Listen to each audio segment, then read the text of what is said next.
Okay, welcome back, everyone. Hope you had a good coffee or tea. So we're now kicking into our second panel of the day. This is the first time that we're doing an impact of refrigerants panel at an atmosphere conference, and we're very excited about this panel. We've got four really top-level experts that are going to talk to us about different aspects of refrigerants that we need to think about when we are looking at the future market, future policies that we can no longer ignore. So first up, we have Professor Michael Kauffeld, who's professor at the Karlsruhe University of Applied Sciences. So he's one of the leading academics on the planet when it comes to refrigeration. And he's been working with natural refrigerants for 30 years now. So he's seen them. He's seen them since they came back into fashion 30 years ago. So he's been there since day one in a way, and been guiding and advising public and private institutions over those years with his research and educational programs. So now he's got a very interesting presentation about the impacts of refrigerants on our health, safety, and the greater environment that we should pay great attention to. So over to you, Michael. Round of applause, by the way. Thank you, Marc, for this nice introduction. Welcome, everybody. And as Marc said, yes, I've been around in this industry for some time. So I will give you like a brief overview of the current understanding of HFOs and their impact, and then all the other speakers will fill in with some details. This is a slide which I created in 2017 when I gave a presentation at the EuroShop. This is not a mathematical equation, but what I try to say is it took 60 years to find out that CFCs damage the ozone layer. It took 30 years to acknowledge that the HFCs contribute noticeable to global warming. And it will take 15 years to accept that HFOs are harmful to the local environment. Remember, I said this for the first time in 2017, so there are 11 years left. And some of you may question or say, oh, this professor is weird and strange. I just want to remind you of this conference in 1996 in Aarhus, where we suggested that HFCs, which were just introduced at that time, will disappear again, and we are now seeing that happen. So what is so bad about HFOs? Here's a long list. Sorry for all the wording. I will just click through it and then highlight the two main issues. We are getting 4 to 5 times more TFA as a breakdown product from 1234YF than we are getting from 134A. Actually, all of 1234YF is converted into TFA. And you will see on the next couple of slides why this is so bad. And then also for the fitter selves, and Thomas will get into that, HFOs are not so brilliant. Yeah, here are a few things on the fitters' health. And as I said, Thomas will get into deeper detail. And then David will present their study for the German EPA or Umweltbundesamt. And what they found out is that there are a large amount of TFA in the rain, much more than what was measured in 1995-96. You will hear that in a little while. This is another study where they looked at the Rhine River. And as you can see there, while the Rhine River is flowing through Germany, it's getting more and more TFA in the water. This is something from Switzerland, where they measured the TFA content in lake water and in drinking water. And as you can see in the table there, the drinking water TFA is almost the same as which we find in the lakes, because there's no way of removing TFA with the current water treatment. And here's another Swiss publication from EMPA. They have been measuring atmospheric gases for the last decades. And here you can see the increase both in Dubendorf, which is an urban area, and then at Jungfraujoch. And you can see that ever since 2011, they have been able to measure 1234YF and other HFOs in the atmosphere. And why is all this HFO so bad? Now there's a British publication, and I just show one picture from this publication, which I think is describing it pretty good. The difference between HFOs and HFCs is that HFOs break down in the atmosphere within a couple of days. So they will break down locally rather than like something like our 134A, which stays in the atmosphere for decades. So 134A is well distributed around the globe before it breaks down. While HFOs, they will break down locally. And this is a simulation they made in this study published early this year, assuming that all the 134A emissions from the year 2015 were replaced by HFO emissions, more precise 1234YF, which you have in the car air conditioner, for example. And as you can see in Central Europe, we will have a 250-fold increase in TFA, especially bad in the area of Stuttgart. So that's nice that at least 2 of the German car manufacturers, they will get it just at their door. So they may change to carbon dioxide or hydrocarbons in the future, hopefully. We heard, those of you who were present in the previous session, we heard that there's a large increase in R23 in the atmosphere. And there's an Australian publication saying that the breakdown product of 1234ZE might be R23. So this is not peer-reviewed yet, so we don't know if this is really happening, but this is an option where this additional R23 may be coming from. Where's all this getting us to? Now, this is a slide or a picture I took from a screen at the last International Congress of Refrigeration in Montreal in 2019. And Marc McLinden was actually one of my very first colleagues when I started in this industry in 2016, not 2016, 1986, sorry. So that was at NIST, which was back then called NBS, National Bureau of Standards. And Marc has done a study with some colleagues, and what they came up with, looking at 60 million different chemicals. And Marc says there are no other chemicals or no other molecules chemistry can provide.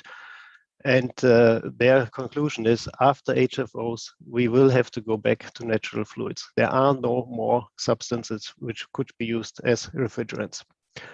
So luckily, we have all our old friends like ammonia, CO2, propane, propene, isobutane, water, or even dinitrous oxide, which could be used for applications below -50. So all these are well known, and as you can see here from this old ad from 1922, propane is very safe to use, and there are studies done on that. And nowadays you can find split air conditioners running on propane. They even achieved the Blue Angel in Germany. One last issue I would like to highlight or bring up is the CO2 equivalent emissions during the refrigerant manufacturing. Those are the blue bars, and you can see the winners are all the natural fluids. 1234YF and 134A emit a lot more CO2 equivalent emissions.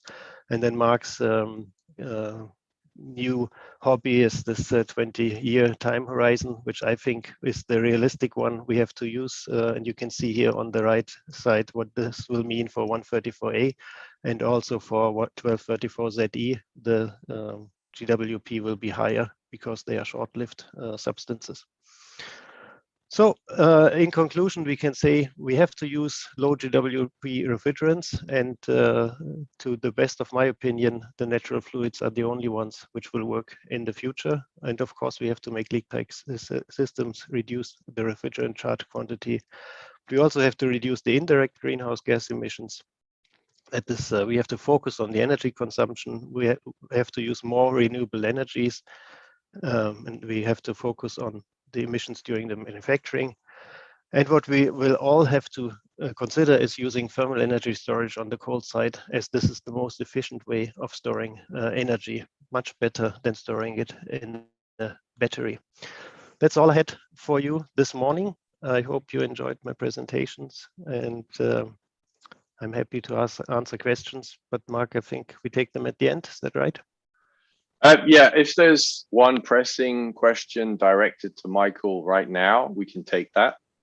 I'll wait. There's a time lag of a few seconds. While you are waiting, I can explain to this picture on the right. This is a book which we published 2 years ago in Germany, in German language, and Chasserot, which is now called Atmosphere, has volunteered to translate it into English. We hopefully are ready for the Christmas sale this year with this book. Great news. Yes. Much needed, much needed. Yeah. All right. And you will hear more about this book in the session after the lunch break. Yep. I have, could you go back to slide 13? This there. one. Yep. And that ad on the right from 1943. I see a DuPont logo selling ammonia. Yes. Why can't they do that again? No, yes, they may do that, but what I think what they did in the late 1930s and early 1940s was buying companies selling natural refrigerants and closing them down, because you can find this advertisement without the DuPont logo a couple of years earlier, and you don't find this advertisement a couple of years later in those magazines. Yeah. I think we know why, because they can make more money from synthetics. Yes. But okay, that's just the market that we're in. It's interesting to see the logo there. Okay, no questions as such. I guess it's clear. We'll take general questions at the end. So next up, we'd like to thank, well, first of all, thank you, Michael.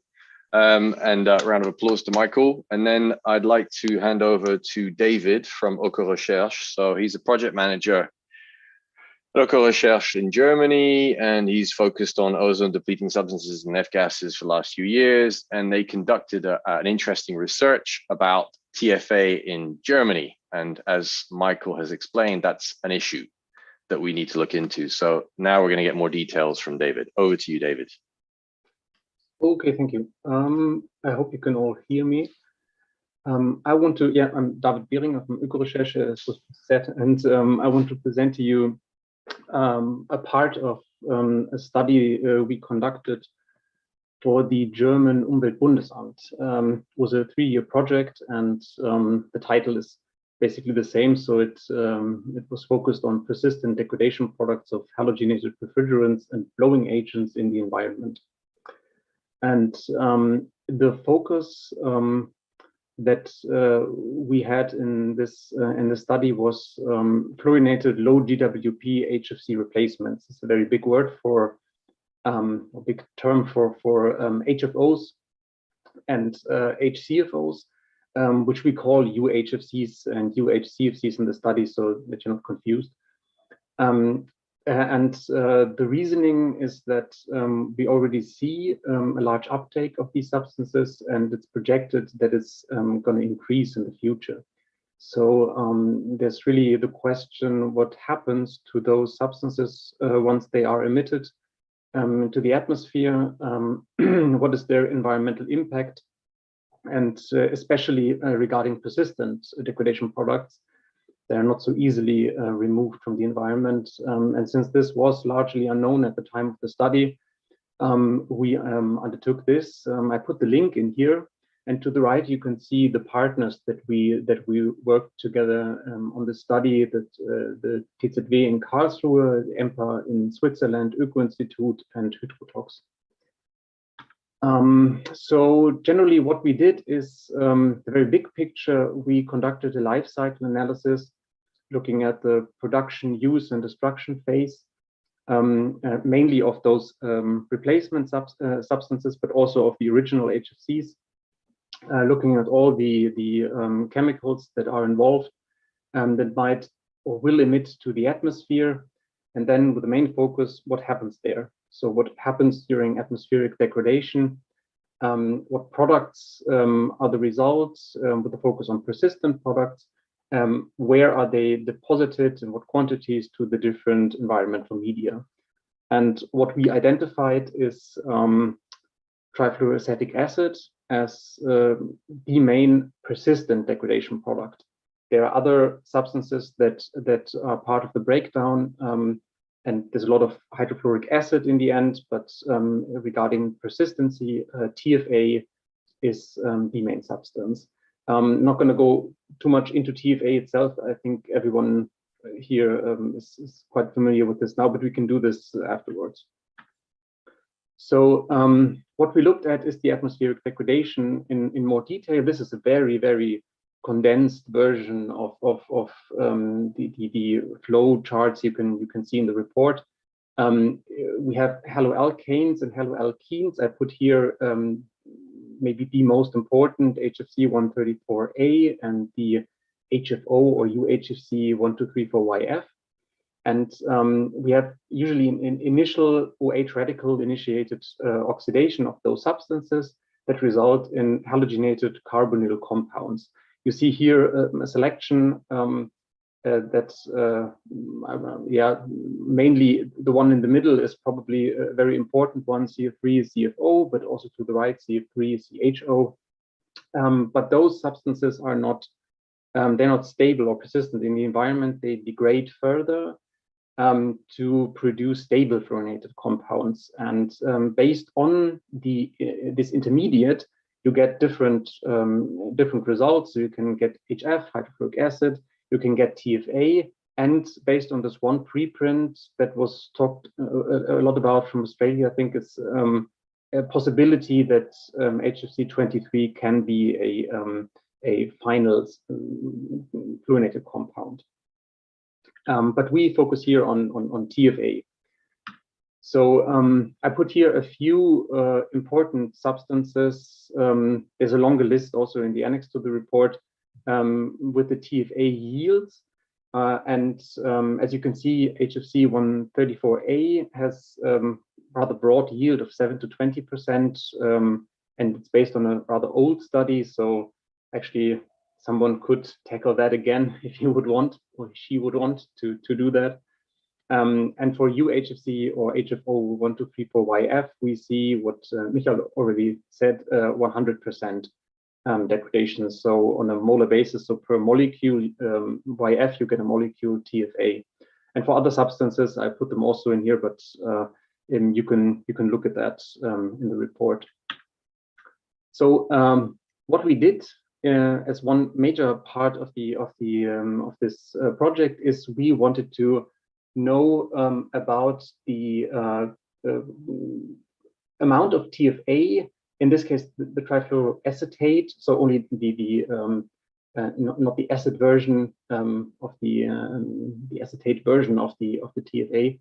Wanted to know how much is contained in the precipitation, so how much is actually washed out of the atmosphere and deposited. And we did this in Germany, in 8 stations across Germany, where we continuously measured for 2 years the TFA deposition, so the TFA concentration in the rain. Each rain event was sampled, and then using the precipitation amount, calculating the deposition.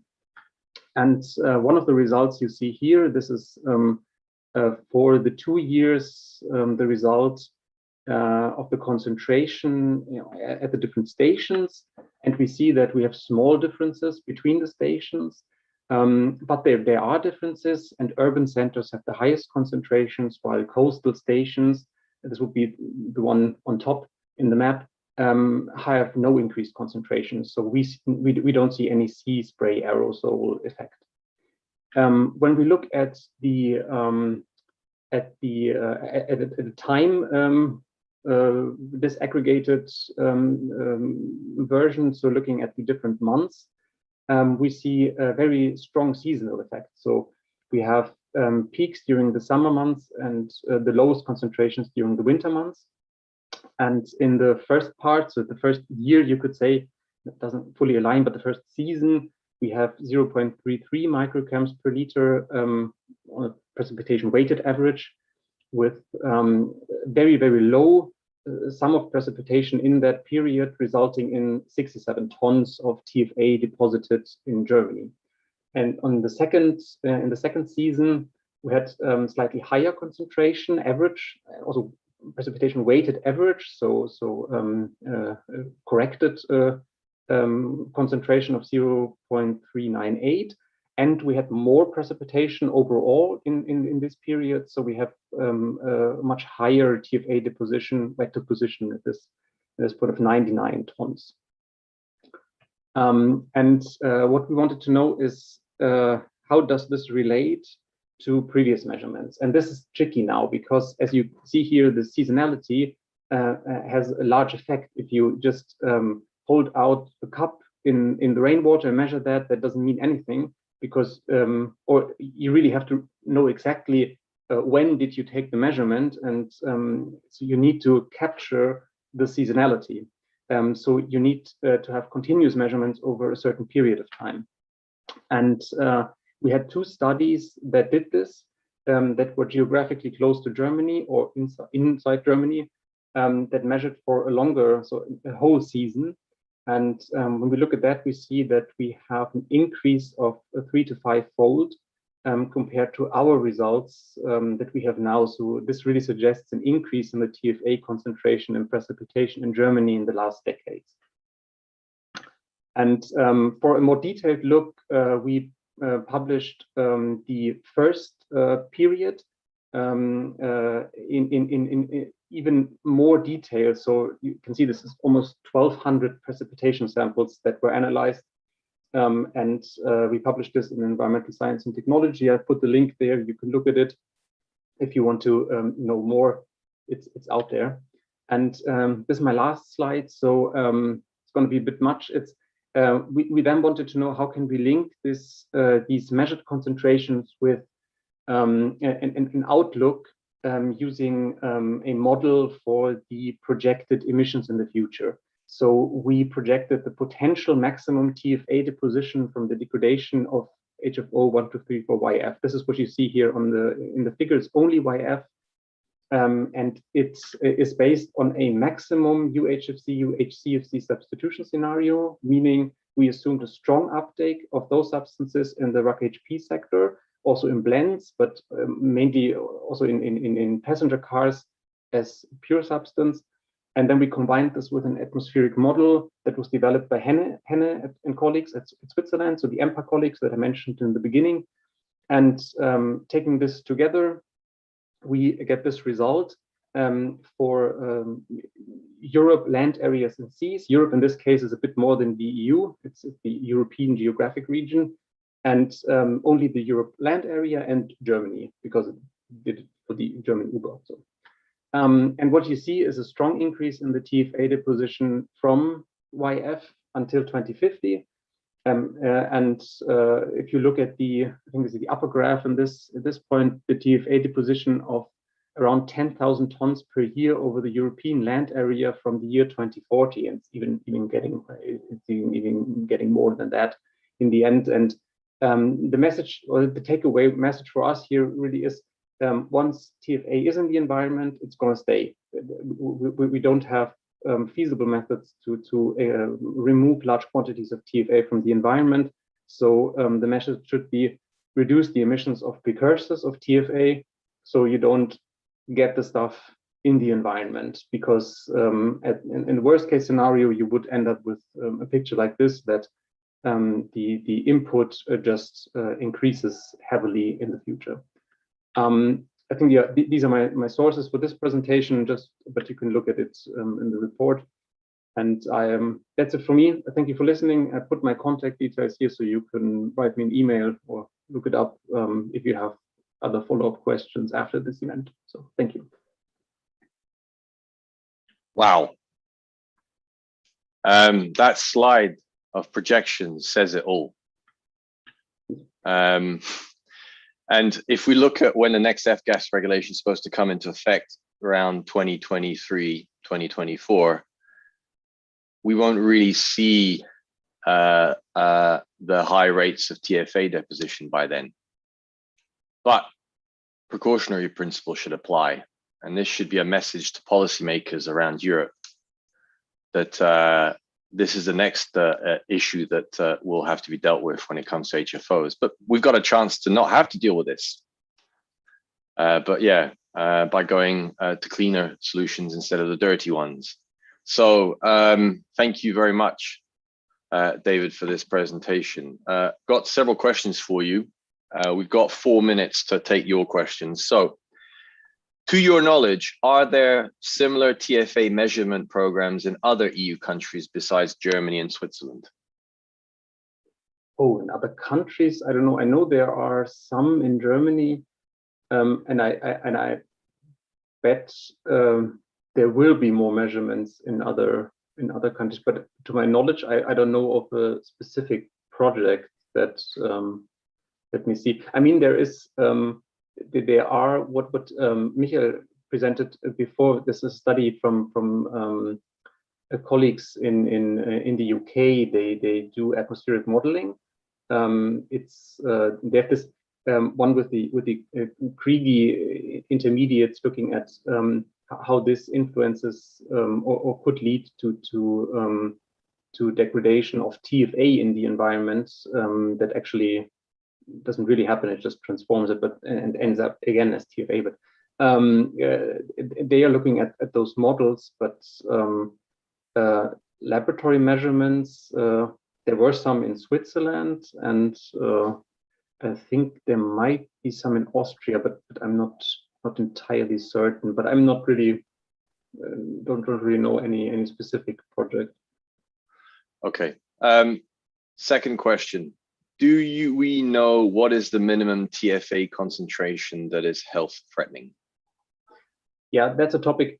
There are different values for what you look at. So if you look at the environment, or you look at worker safety, or you look at human health, there are different values. You can look those up in the REACH database. Actually, that's I think the best one, because it changes if during our project, it changed because there were resubmissions for environmental effects in freshwater plants, I think it was. So I don't really have them at the top of my head. It's in the report. We have a table with the toxicity data. We also have toxicity information in the report, but this was not the focus here, so that's why I don't have it just right there. Okay. Generally, it's TFA is highly persistent and highly mobile, but it's not classified as a toxic substance. So, but the problem is, since it's so persistent, the concentration will just go up, and we don't really know the long-term effects then. And if we would register at some point, oh no, at this concentration, it really has an effect on certain organisms or on the environment, or parts of the environment, then there would be no way to do anything about it. The only thing would be to try to get it out of the medium, of the environmental medium, but that's really not possible to do on a certain scale. So it would just be now we have the situation, but we cannot do anything about it. That's why the precautionary principle, as you mentioned, is the key point here. Okay. This chart you're showing here, I mean, sorry, referring to the numbers that you were showing in terms around Germany, these different stations, that's covering a period where basically you had some HFOs in mobile air conditioning and a few refrigeration applications, right? Wait a second, maybe I have put an additional chart in. This is a flow chart where you can see in 2030 how our model assumes where the TFA is actually coming from, that might be deposited in this year, and there you can see that we assume that most of it comes from the 134 YF in mobile air conditioning and ends up in Okay, but the numbers, so the TFA deposition that you were registering, Measured, you mean? Measured, exactly. Was basically only looking at a very small market penetration of HFOs. If the assumption is that HFOs will take over the market, it's going to get a lot worse. Yes, and you can, if you actually, we can kind of combine this graphic, but I think it is now too much to go into this also. If you just look at this, we are somewhere just left to 2020 currently. So what we project is that the big part, so the real impact, that's ahead of us. We are not. We're just at the beginning of. We're at the acceleration phase.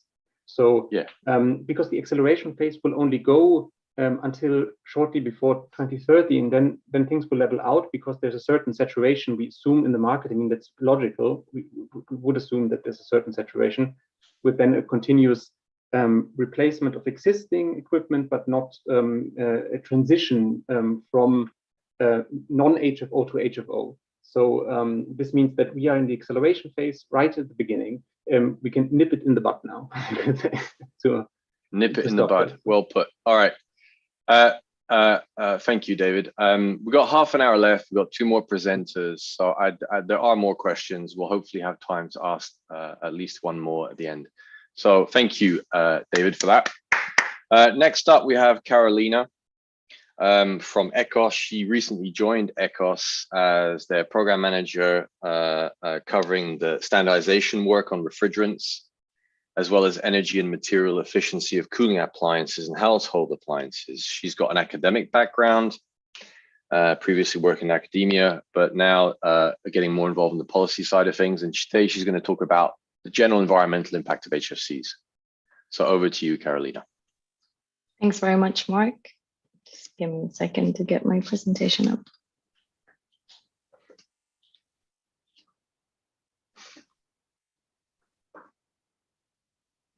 Voila. Yes. Well, first of all, thanks very much for inviting me to this panel. And I also want to take the opportunity to say very interesting presentations by the previous 2 speakers. What I would like to take this opportunity, what I would like to use this opportunity for is to highlight some of our main messages from a recent briefing released by ECOS, where we actually could say is reviewing some of the things that we've already had presented here during this conference, and the recommendations that we try to put forward in the review of the European F-gas regulation. So the starting point for all this is, you see Greta Thunberg here. The main message is listen to the science, and environmental policy must be science-based. And we find that the current policy response to HFCs and also some HFOs is lacking in some aspects. Those 3 main being that it's currently based on outdated values. The metric that we're focusing on to underpin the policy is not showing the full picture. And also touched upon already by the previous speakers, there's a huge amount of uncertainty here that we need to factor in also in designing policy. So the metric underpinning the policy is the global warming potential values released by IPCC.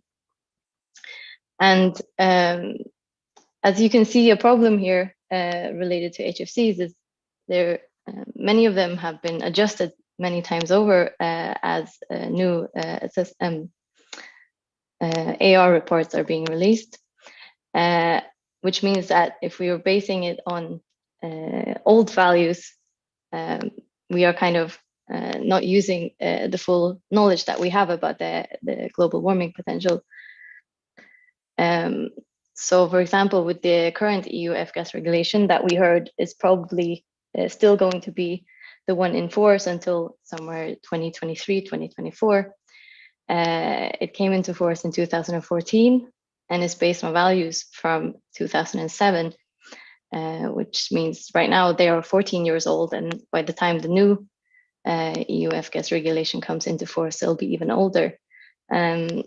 I had a quick Google on the year 2007, because I think that's kind of funny when you're trying to appreciate how far back that is. I can tell you in 2007, phones were still getting smaller, and Nokia was kind of cool. So a lot has happened there, and a lot has happened with scientific progress on F-gases.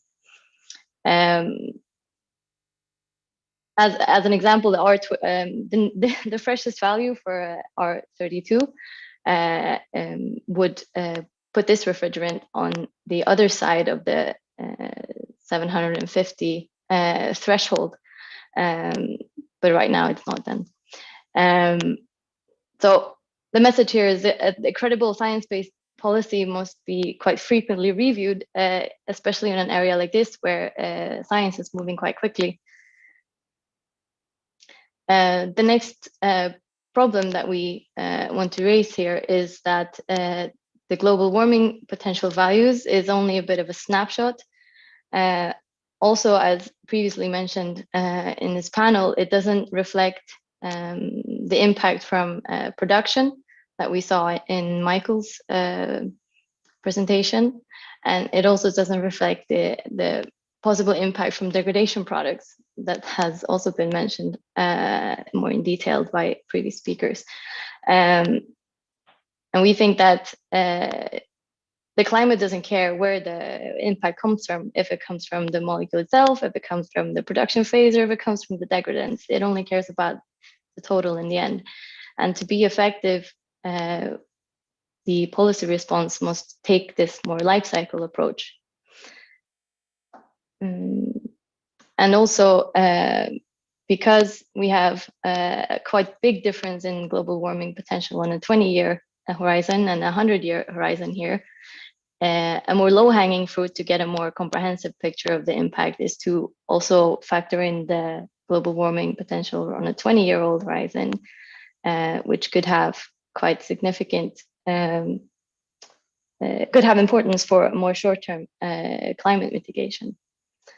I'm actually going to skip this, but because we've heard it a lot, but we're also reviewing a little bit of the findings on degradation products, and the details of this can be found in our briefing called One Step Forward, Two Steps Back. So the degradation products may have considerable additional climate impact, and the production phase may have impact, and here we can also have the sort of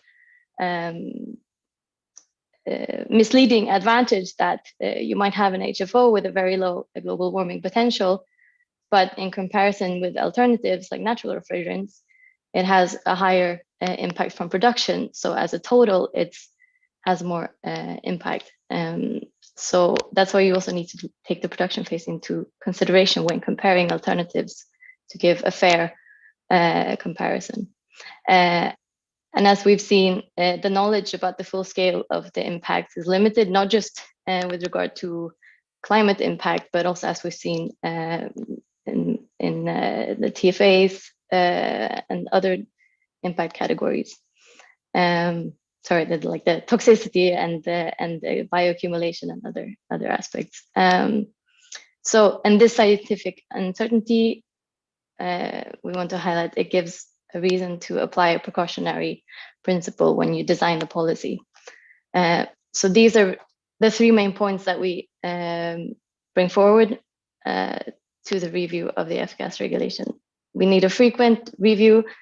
We need more of a life cycle and more short-term perspective, and we need to apply the precautionary principle. Thanks very much. Thank you, Carolina. Important messages. And obviously ECOS is very active in Brussels and engaging with policymakers and decision makers daily on this. So it's great that you're able to communicate those messages to the decision makers. All right, are there any questions directed to Carolina? I'm just waiting for them to spin off, but yeah, I think what we'll do is we'll go straight to the next presenter, Thomas. And then if there are more direct questions to Carolina after, then we'll give them to you after his presentation, okay? Just so that we can fit everyone in.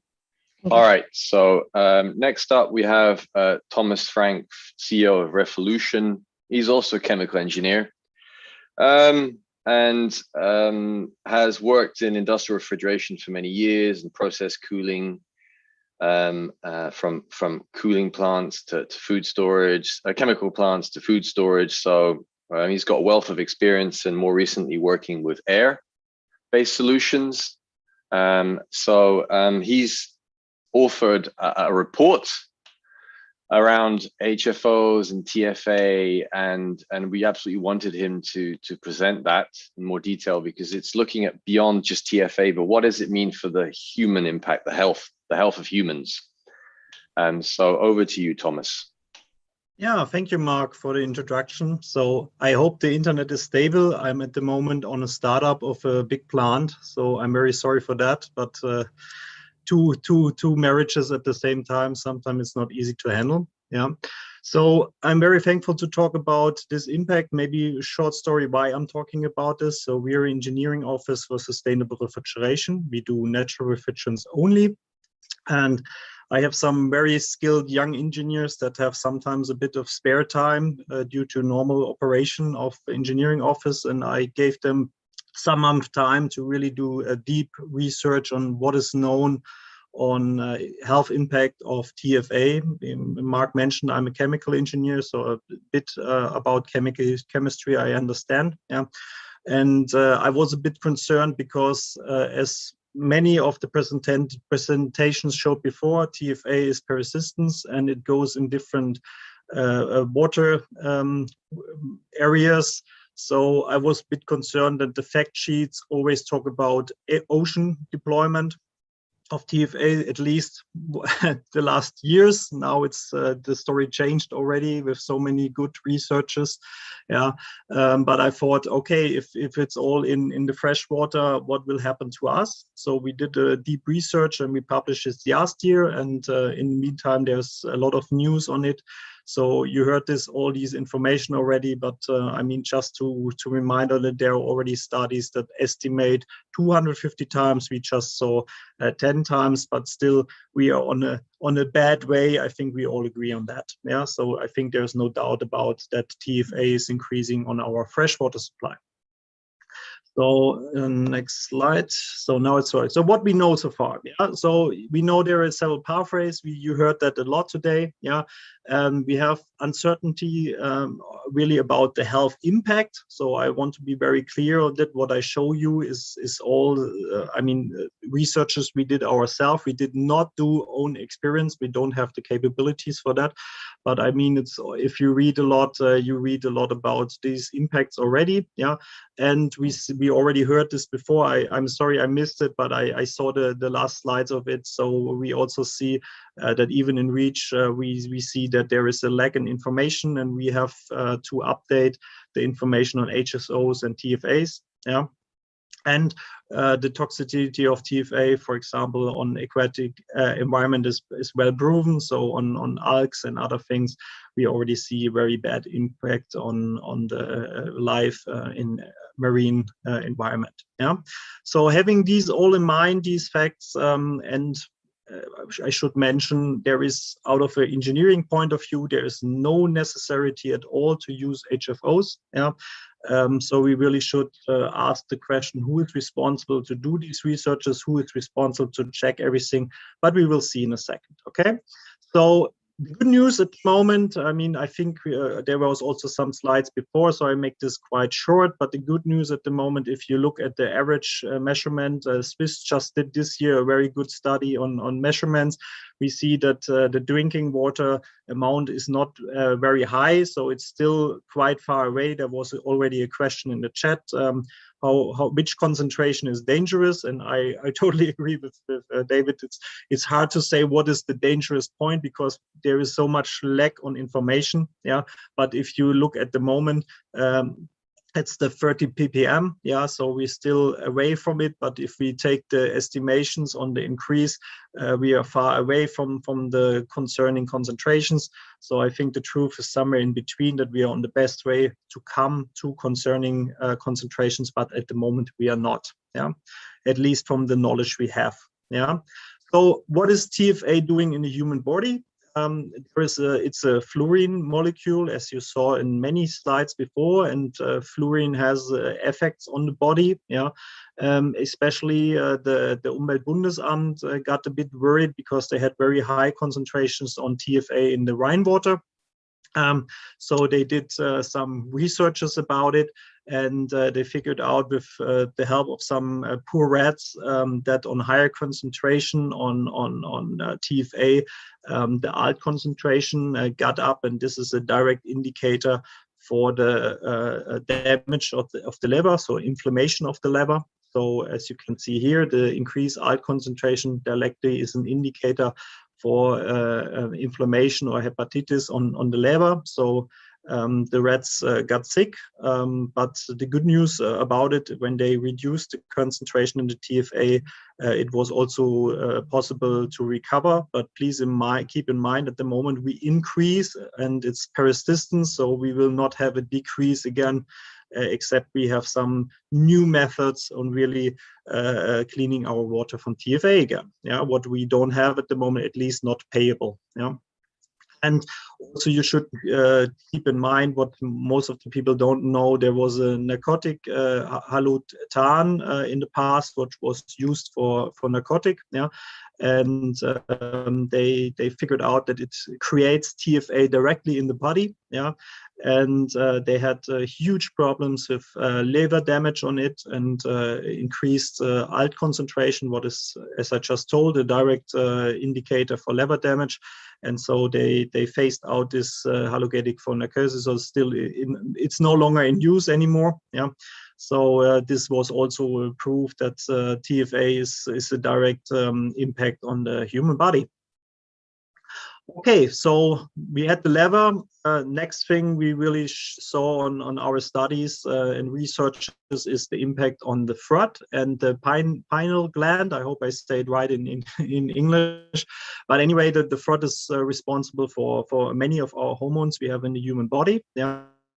And first of all, it's very important for the development of children, and especially on the development, on the brain development. Yeah, so it has to produce hormones with iod. Yeah, to create to create these hormones and then give the child a chance to develop. And so if you look at some old medicine, yeah, from the 1950s, there was already fluoride used for against I'm sorry for the English word. So if you are too active on the throat, yeah, and so this was very successful. It was so successful that they banned it again because it was too successful. They had then problems with the throat. So basically, the fluorine in the is blocking the receptors for the iod, so they cannot produce the hormone anymore. Even they get enough iod. Yeah, so this is a major issue. And we also see this it's not in the slides here, but it's on very new Chinese studies where they did some meta studies on the impact of fluorine, free fluorine in the water, in the drinking water, and compared the average IQ or intelligence of children. And they figured out in these meta studies that if the fluorine concentration is higher in the drinking water, the average IQ is lower. So it's between 0.4 and 5 IQ points in these studies. This is quite, not the best way to make a population more intelligent. Yeah, so we see an impact from fluorine on the intelligence of the children, like it's here seen. So there are studies on it. So it's quite controversial because, of course, there are a lot of lobbies. Only also on toothbrushing that want to have the fluorine in the water. Yeah, so this is quite controversial. And also the pineal gland that is in the brain. Yeah, it's also producing hormones. It also interacts with fluoride. They found in an autopsy of some bodies. It's not really good research. So what I said in the beginning, there is a big leak on information, but they saw in many autopsies that there is a higher concentration of fluorine in this in this organ if they were exposed on higher concentration to TFA. And of course, it's possible to have fluorine in the skeleton, but this is not possible with the concentrations we're talking about. So I don't want to scare anybody on that, okay? And I should also mention that, of course, fluorine is good for the teeth. So not everything is bad about it, yeah, like always. Then maybe another thing, what's also very interesting, I mean, the HFOs are classified as A refrigerants, so they're not toxic, but for me, it's quite interesting. So normally the borderline is 400 ppm as a classification. And if you look, for example,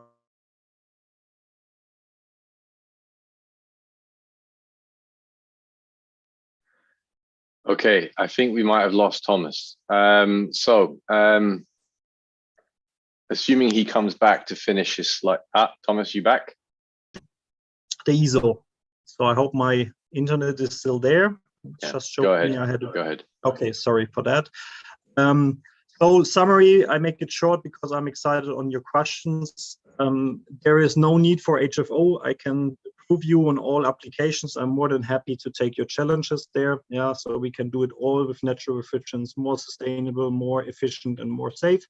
There's not enough information available on the harmful of HFO. So we see very concerning thing if we just do look at all medicine, like we saw with the halogenated and also with the fraud medication. So I would really recommend to go more in this detail, especially we see we emitting tons of these refrigerants into the atmosphere. Yeah.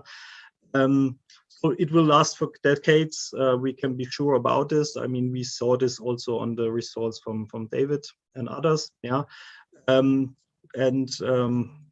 Yeah, so it's persistence and it may lead to chronic hepatitis and other negative health effects.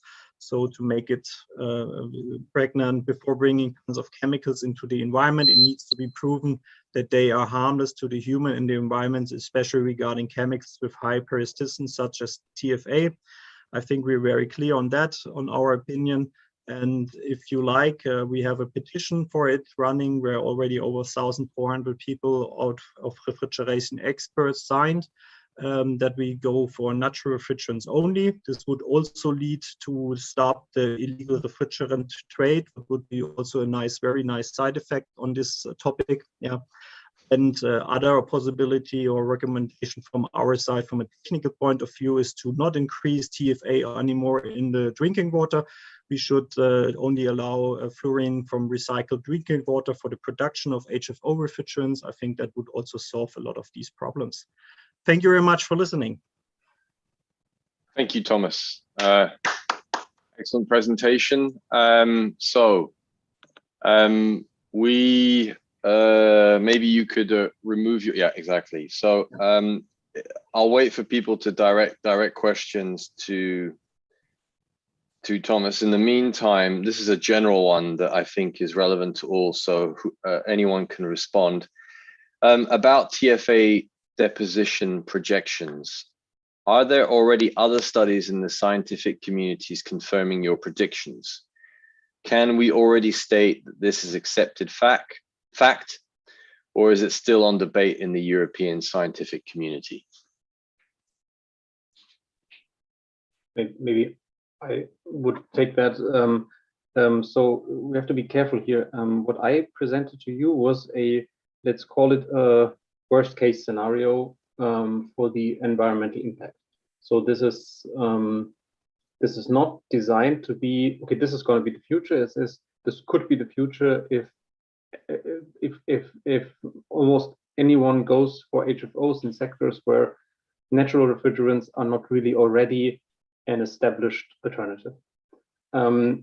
We have other studies from Henne and colleagues from 2012. You can look at that. The link actually, so this link to this paper is also in the report, because we used this as the basis, and they looked at the transition from HFC 134A to HFO 1234YF in passenger cars in Europe.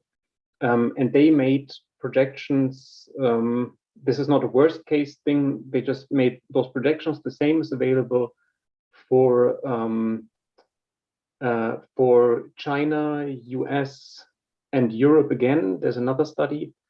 And there are some other projections. They basically, but they mostly look at cars, passenger cars, because everything else is very tricky, and you need a lot of insight into these different applications. But cars are very, you just go to the next statistic, and you pull up cars, and then you have the MAC directive that tells you it's gonna be YF, because there is no CO2 really there currently, or hydrocarbons. So you can just assume, okay, then everything is 134A, everything is then YF, and then we just make the calculations, put it into a model, and then you have to always consider that emissions that occur in Europe and will then be in the atmosphere converted to either a precursor or directly to TFA, but mostly a precursor that then is washed out by rainwater or dry deposition as trifluoroacetate in the environment. Will 1/3 of it roughly will end up in Europe, and 2/3 will be drifted away, mostly to Africa but also Middle East, Asia. But you can look at the study there. This is just based on atmospheric science. So this is not made up. This is just based on proper models, accepted models from academia. Michael, do you wish to add? Yeah, what I would like to add is like all the studies which are ongoing and have been performed, like the one from MEMPA, those measurements in the air, and also what you did, David, they show that there is an increase of TFA throughout Europe and also other places in the world where it's measured. And I strongly recommend what Thomas said, like using or applying this precautionary principle, because I mean the refrigeration industry or the chemical industry serving the refrigeration industry has successfully damaged the ozone layer. That was a great success, the Montreal Protocol, that we are recovering the ozone layer. Now with the HFCs, we have the global warming, and those HFCs will also disappear. I mean, it can take R23, it will stay in the atmosphere for over 100 years, but 134A will disappear again over the next 20, 30 years. But with TFA in the groundwater, we damage the drinking water of ourselves, our children, our grandchildren, and generations to come. And this is not a good way of doing. So we should stop immediately. Just maybe one thing to add is that we actually, because I think Thomas said this before, this thing with the ocean, that TFA is naturally occurring in the environment. This is really, yes, TFA naturally occurs in the oceans, deep sea mostly. So we have some measurements in the oceans where they find a certain concentration, but in freshwater, in the earliest measurements in old drinking water, they could not find TFA, and now this is over. You will not find even old drinking water that is not, let's call it, contaminated anthropogenically. So we have we find TFA there. And there was also the study from the Arctic ice cores that also showed that we have an accumulation of TFA, concentration of TFA that correlates very well with refrigerants. So, David, we got 1 minute left. Does anyone else want to add a comment in that 1 minute? Okay, so one comment from someone, a participant, said that please read also the study with 252 participants in China on health done with TFA and PFAS in 2020 from Wuhan University. It's on the record now. So yeah, that's something that could corroborate a lot of the messages here today. Basically, message here is TFA is going to stay with us, and it's a major concern. And policymakers need to take this message home. So we're happy that we're able to have a panel of experts today to raise some of these issues around these new refrigerants. We will continue getting the message out. So a round of applause to everyone. Thank you very much. And see you after the lunch break for the next sessions. Bye-bye.